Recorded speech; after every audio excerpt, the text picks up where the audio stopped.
In Tennessee, hanging was a legal method of execution until 1913, when executions were suspended for 2 years.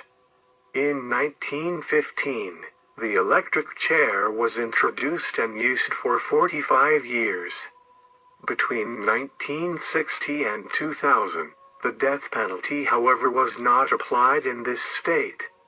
The death penalty was reinstated there in 1975, but executions did not resume until 2000, with the lethal injection that had become a legal method of execution at the end of this period.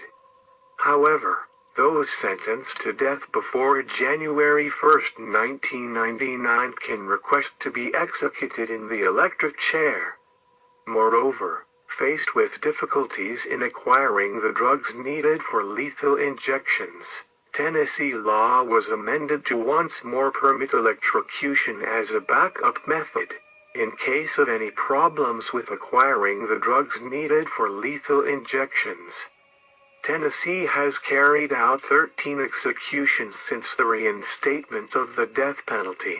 1 in 2000 under Governor Don Sundquist, 5 from 2006 to 2009 under Governor Phil Bredesen, 3 during the final months of Bill Haslam's second term, including Edmund Zagorski, and 4 so far under Bill Lee.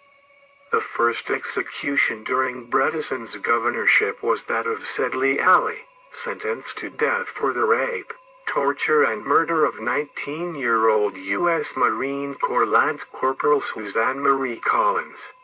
Her parents were notable advocates of expediting the death penalty appeal process. As of March 2021, 49 condemned prisoners are incarcerated on the state's death row. The Tennessee Supreme Court sets execution dates. The governor alone decides whether to grant or deny clemency. The Tennessee Board of Probation and Parole makes a recommendation in each case, but the governor is not required to follow the board's recommendation. Executions take place at the Riverbend Maximum Security Institution in Nashville at 7 p.m. The time was 1 a.m. until 2009 and 10 a.m. from 2009 to 2018. In 2007, Tennessee established by legislation a committee to study the administration of the death penalty.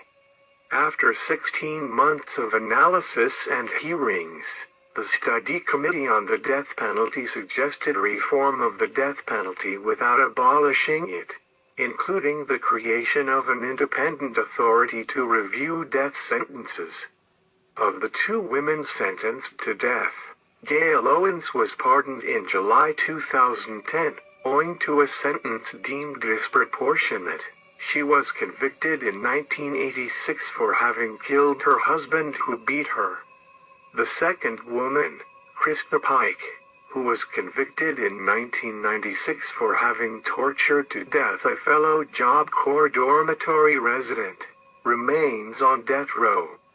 On April 25, 1900, 3 convicted murderers were hanged: Sonnie Crain and William Bill Brown, both 40, and John Watson, 59.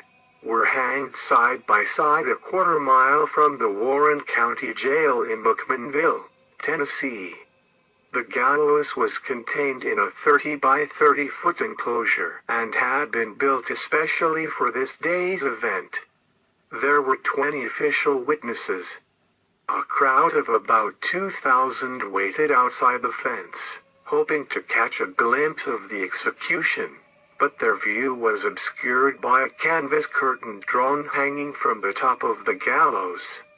Watson, a Civil War veteran who'd fought at Shiloh, had committed his crime on December 21, 1898. He shot a neighbor, 40-year-old James Hillis, after an argument about some corn and some fence rails. Hillis walked away from the fight.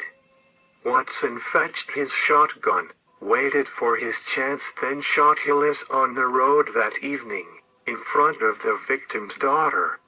Hillis lived for a few hours after the shooting and named Watson as his attacker. The killer had a reputation for violence. He'd allegedly shot and seriously wounded a man in a drunken rage in 1893, but was acquitted at trial. He had also served a term in federal prison for making and selling moonshine, and he was stone drunk on his own apple brandy at the time of Hillis's murder. His defense, one of temporary insanity caused by alcohol, didn't fly with the jury. Bill Brown was an illiterate tenant farmer. His victim was his wife of 10 years, Mary Foltz Brown. Bill was tired of his wife and attempted to leave her, but everywhere he went she just followed him. He and his brother, John Bud Brown, decided she had to die. On May 5, 1898, in accordance with the plan, Bill invited a friend, Bill Rogers, to spend the night. Bill made sure to leave the door unlocked, and while Mary and the guest were sleeping, Bud Brown sneaked into the house, shot his sister-in-law and fled. Bill then woke up Rogers, crying, "Lordy, Lordy, someone's shot Mary." Bill told Rogers the shooter had fired through the open window, but this didn't make sense, because Mary had been asleep beside her husband and Bill was lying between her and the window.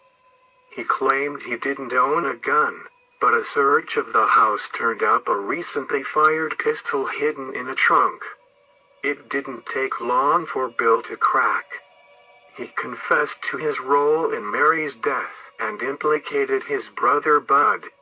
The brothers were to be tried separately and Bill went first.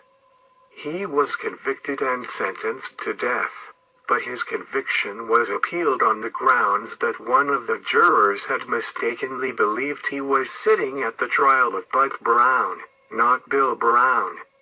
The appeals court judge couldn't believe it when Bill's attorney made this ludicrous assertion, and threatened to hold him in contempt for making a mockery of the proceedings and wasting the court's time. Then Bill's attorney brought in the juror in question, who admitted his error. While Bud Brown was awaiting his first trial, Bill was awaiting his second trial, and John Watson was awaiting the outcome of his appeal. They were all housed in a jail cell with Sonnie Crain. Crain had been convicted of second-degree murder for shooting Will Snellings in a dispute over a craps game, and was sentenced to 10 years in prison. He was housed in the jail while his case was under appeal. On May 22, 1899, as the Brown brothers slept, Crain bludgeoned them both in the head with a piece of his bed, killing Bud and critically injuring Bill. He later said the brothers had threatened him and he'd acted in self-defense, but the authorities had another theory as to motive. The jailer was away at the time of the murder and had placed his wife in charge, and there was some evidence that Watson and Crain had conspired together to murder their cellmates in order to create a diversion so they could escape when the jailer's wife came to get Crain.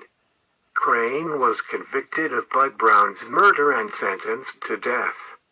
Although Bill Brown's wounds were very serious and he was not expected to live, he recovered from his injuries in time to be hanged alongside the man who tried to kill him and the other man who'd possibly conspired in his attempted murder.